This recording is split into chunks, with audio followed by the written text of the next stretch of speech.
Oye, te lanzo una pregunta. A ver, dispara. ¿No te ha pasado nunca eso de meterte a fondo, pero muy a fondo en un tema? Uf, sí, claro. Y lees libros, escuchas charlas, acumulas un montón de datos y al final sientes una especie de vacío, Totalmente. como si tuvieras toda la información del mundo en la cabeza, pero te faltara algo, no sé, algo real. Es la paradoja del conocimiento. Sí. Tienes el mapa completo del tesoro, pero el tesoro no lo has encontrado. Exacto. A eso me refiero, pues hoy vamos a aplicar justo esa idea a un terreno muy, muy profundo, que es el espiritual. Ah, interesante. Tenemos aquí un documento de análisis exegético que me ha parecido fascinante. Se titula El altar de la presencia sobre la forma de piedad. Buen título. Y lo que hace es analizar varios pasajes de la Biblia para explorar precisamente ese contraste, la diferencia entre saber mucho sobre Dios y lo que el texto llama experimentar la presencia de Dios. La misión es desgranar esa tensión. Y me imagino por dónde empieza, porque es un tema clave. Pues sí. Lo interesante de este tipo de análisis es por dónde suelen arrancar. Este va directo a un texto clave, en la segunda carta a Timoteo, Ajá. que dice algo como: tendrán apariencia de piedad, pero negarán la eficacia de ella. Uf. Y lo que me impactó al leerlo, que es el punto de partida del documento, es que no está hablando de gente atea o ajena a la fe. Claro, no habla de los de fuera. No, describe a personas profundamente religiosas, gente que está dentro. Y eso, claro, lo hace todo mucho más incómodo y más relevante. Vale, pues entremos ahí, porque la clave parece estar en esas dos palabras, apariencia y eficacia. Sí, Apariencia me suena a algo superficial, pero aquí, no sé, da la sensación de que es algo más complejo, ¿no? Como una estructura, un molde. vas muy bien encaminada. ¿Qué dice el análisis sobre lo que significaban originalmente esas palabras? Pues mira, el análisis se mete en el griego original. A ver, Y es que es revelador. a ver. Para apariencia, la palabra que usan es morfosis. Morfosis. Sí. Y no es solo, digamos, una pinta o un parecido. Es la forma, el esquema, la estructura externa de algo. El plano de una casa. Esa es buena. Imagínate el plano de una casa. Tienes el diseño, la distribución, todo parece correcto. Pero no puedes vivir en un plano. Claro, Es la forma sin la sustancia. una cáscara vacía, pero muy bien diseñada. Exacto, una cáscara perfecta.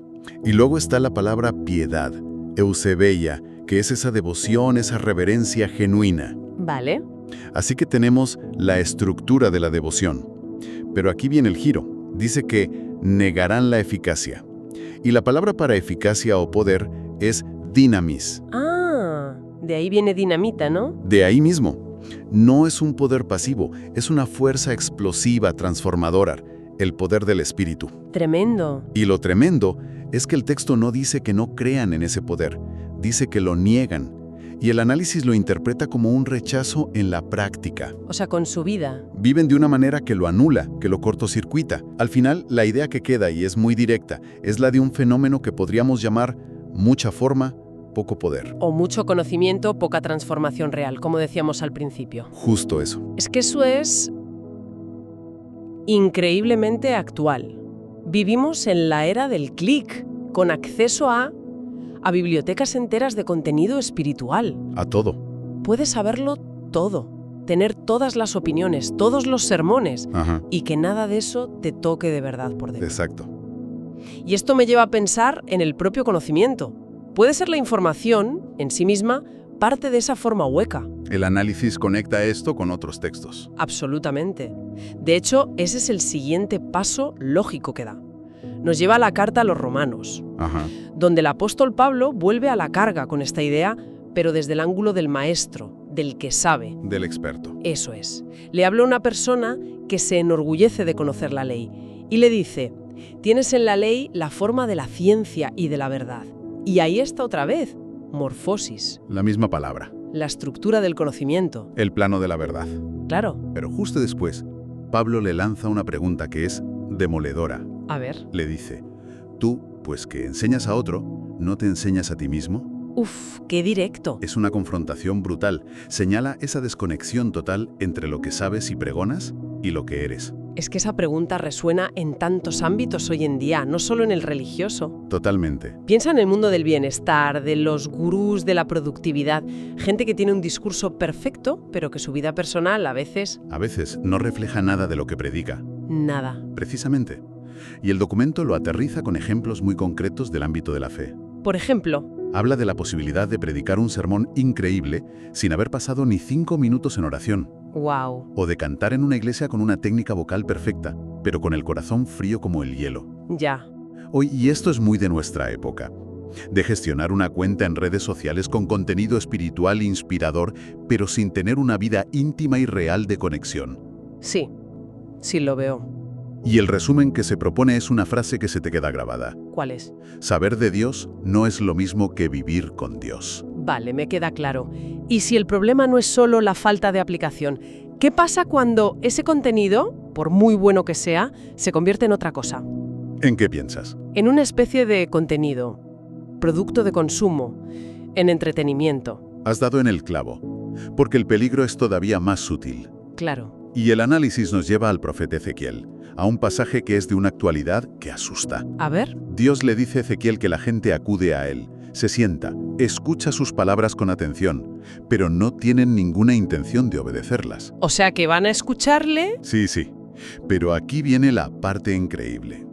Dios le dice al profeta, eres para ellos como una canción de amor, de hermosa voz y que se canta bien. No me digas. O sea que no lo rechazaban. Les encantaba. Les flipaba. Era como ir a un concierto. Exactamente.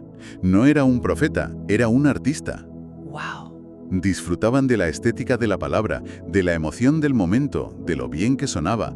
Era un consumo espiritual en toda regla.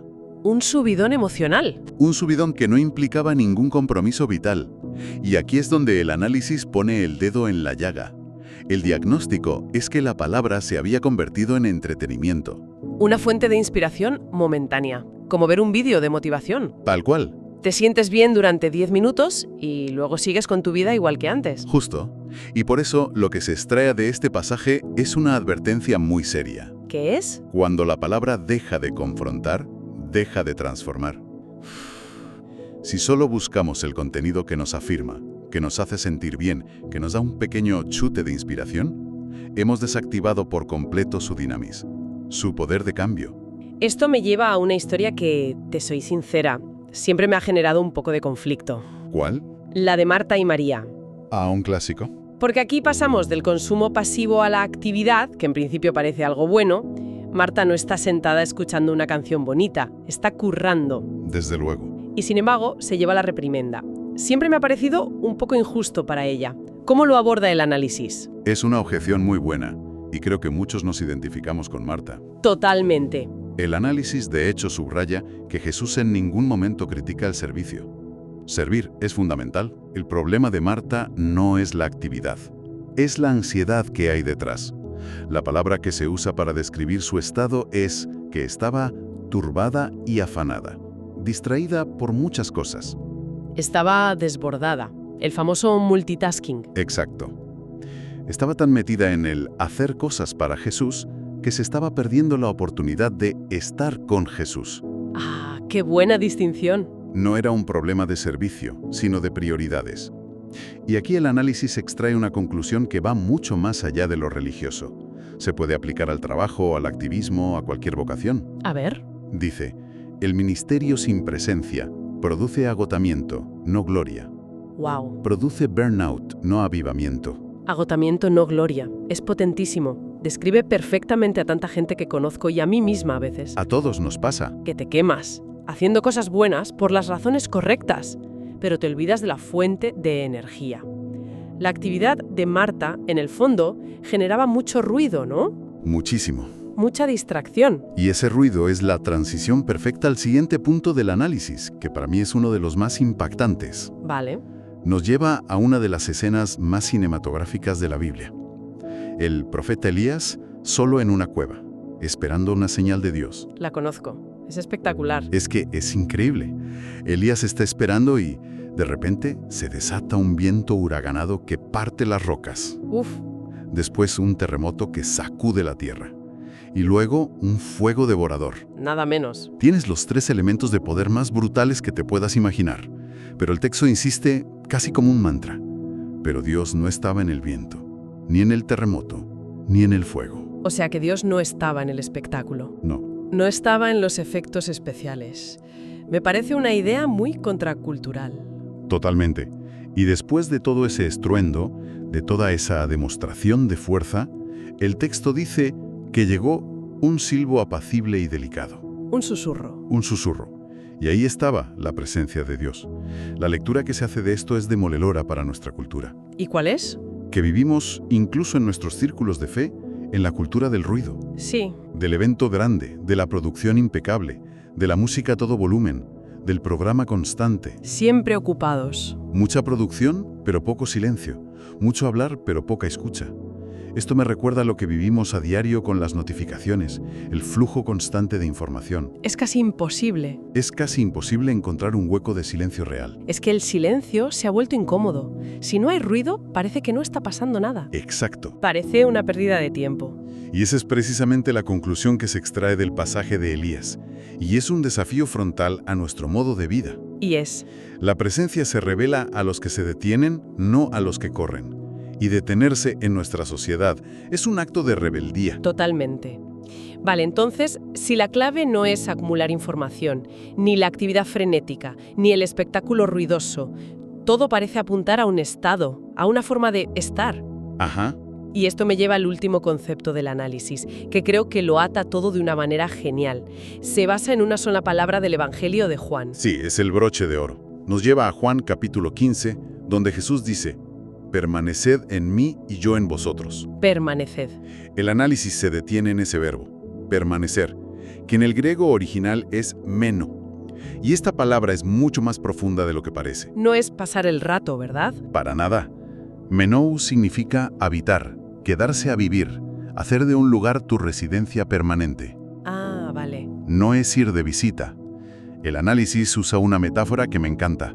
No es ser un turista espiritual que va de experiencia en experiencia, sino establecer tu hogar. Me gusta esa idea.